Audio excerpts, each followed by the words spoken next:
and I've got heat from this before, and I'll get heat again, and I could care less because I tell the truth. 9 of them I don't think were stars, like your Sean Stasiaks, your Sean O'Hara's, your Mark Jendraks, your Hugh Morris's. He was a star, but really, star power, guys. I don't know. People really believe that you're going to fire Buff Bagwell over one bad match? Come on, man. Do you really believe out there in video world that Buff Bagwell got fired because his mother? Do people really believe that I had my mother call the WWF and say, let him off Augusta in Birmingham? Well, fuck no, that's not true. Why would I do that? But you can go out into the video world and you'll know where to get it. They have a round table meeting and Jim Ross rips my fucking ass out.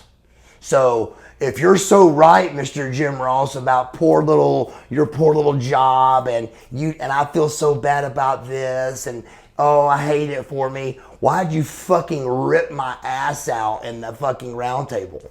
I mean, I didn't even see it because my dad told me not to watch it. But it's Michael P.S. Hayes, it's that cocksucker Mike fucking Graham, and it's fucking dick sucking Jim Ross, and it's a couple of guys that hate the young, good looking kids. And they went out on tape, so go find it, Jim, and look at yourself.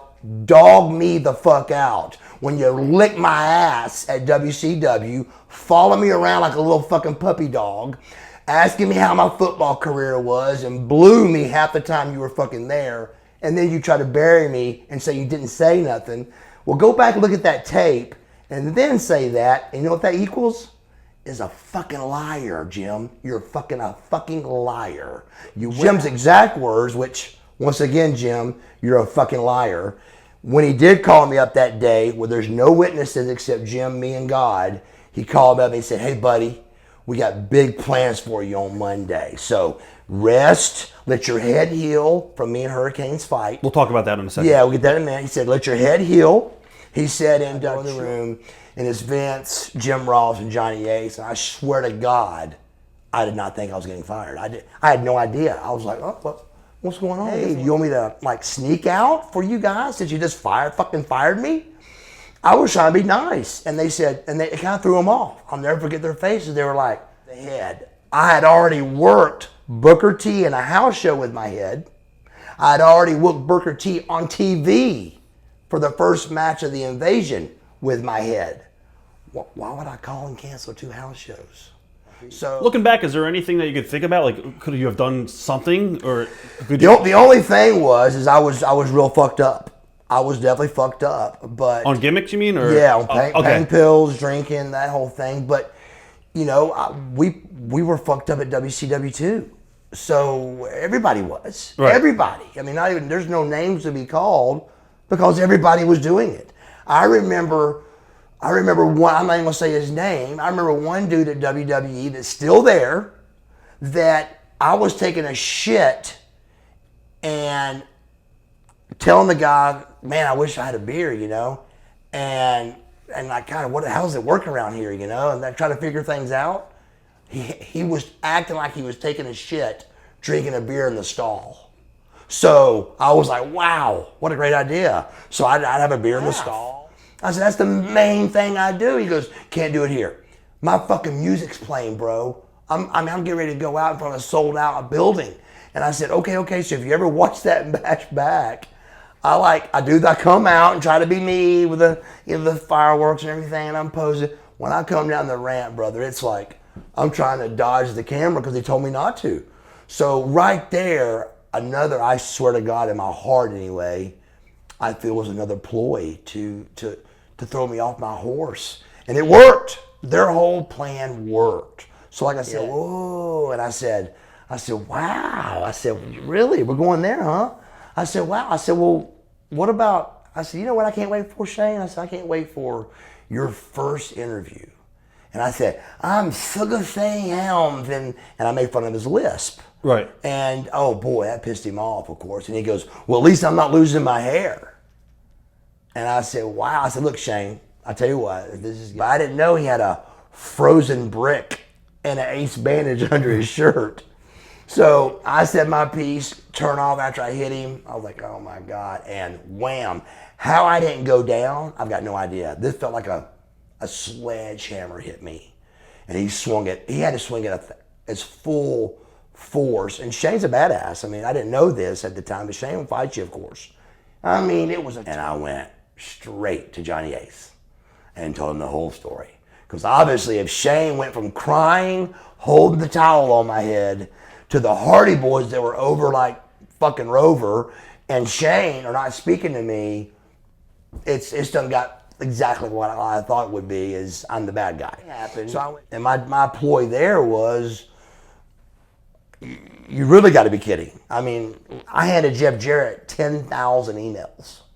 And I said, just tell me what to say to him. I said, tell me what to say. He goes, what do you mean? I go, just tell me. I said, I don't know what to say no more.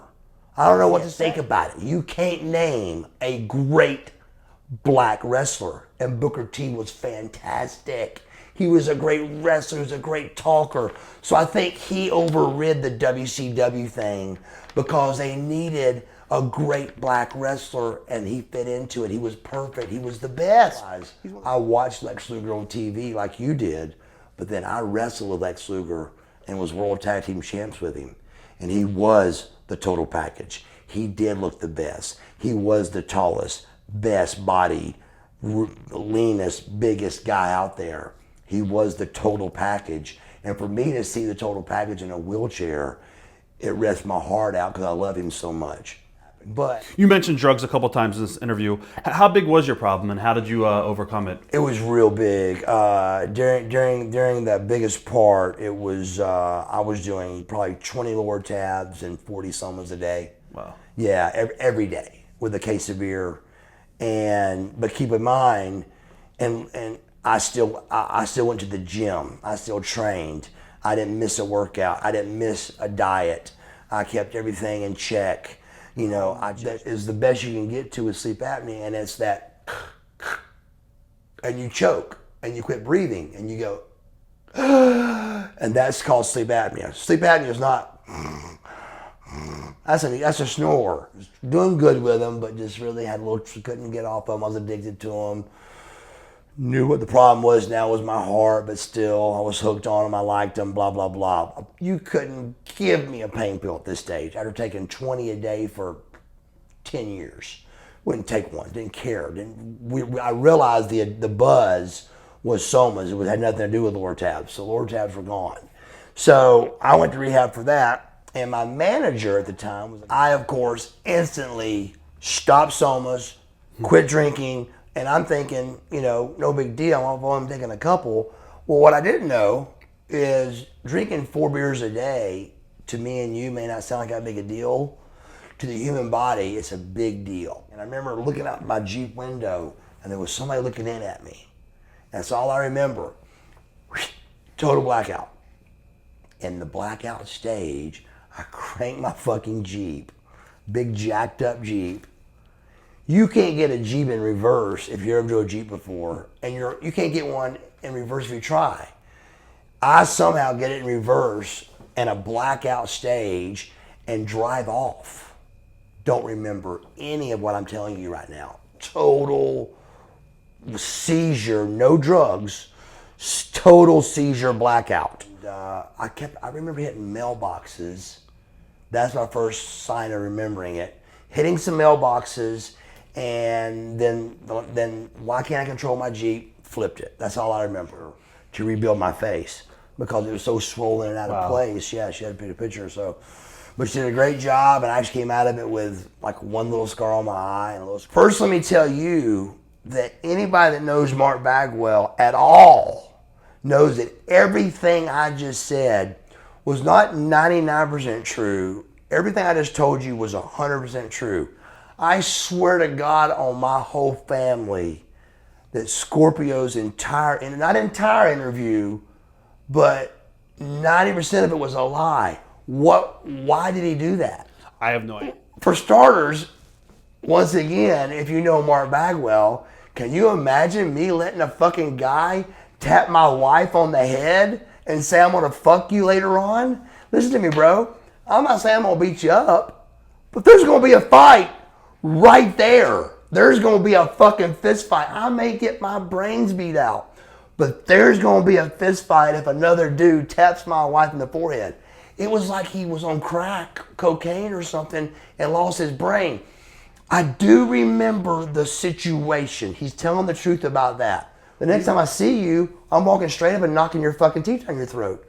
So don't try to shake my hand. Just know that if you see me anywhere, there's going to be a fucking fight because you said that much that I've got to defend myself. It's ridiculous what you said. But I want everybody out there to know that it's a fucking lie. I've got no idea what he's even talking. I start back Soma slowly because it wasn't working. I started flipping out. You know, he's saying drunk. I'm having to watch him drink. I started taking 2, 4 here and there, very mild doses, and then he actually fell in his house drunk one day and died. And I found him dead. I'm the one that found him dead. He called me up, and I thought he was drunk. I put him over, just like I should have done as a manager. And I put him over. We come out. He cuts his interview and hands it off again. So I came back to the back. I said, Scotty, what's going on? He brought up some kind of story he heard at the gym. And I said, stop. I said, bro, if me and you are going to start listening to people outside of this world we're in, we've gone from nobodies at center stage to rock stars, bro. You can't listen to Mark Wallace at the gym saying something about he said, she said.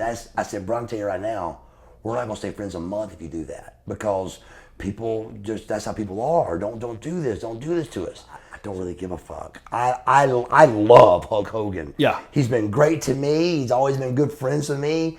But am I going to go on the internet and find out what's going on with Hulk Hogan? Absolutely not. It's a shoot. It's 100% shoot, dude. And he even told me at one stage there's lawsuits involved. I mean, like Hogan's suing him and he's suing him back, and I don't really know the facts. Once again, 25 Buff Bagwell Facebooks.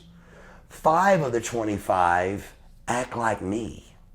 They type and act like they're me. God, Eric, to me, Eric always kept his distance as the boss. He really did. Like, I remember calling up one day, I called in sick for Nitro. Who would ever call in sick for Nitro when a private jet is waiting to take you to be a star on TV? There's guys that I'm going to go meet tonight at a wrestling show that would cut their arm off for that. And I didn't fuck that girl. I acted like I fucked her, and that's how I was able to do it. And Showtime calls me and goes, what the fuck are you doing? You can't say that. This is a fucking reality show, Mark. And so, oh man, Stunning Steve Austin, dude, was one of the best workers in the business. And we knew that going into it. What's the biggest misconception about Marcus Bagwell? That's a great question, because every wrestler just turns it up a notch. Buff Bagwell is Marcus Bagwell turned up a notch. I just let Marcus Bagwell out of the cage, and I think that's Buff Bagwell.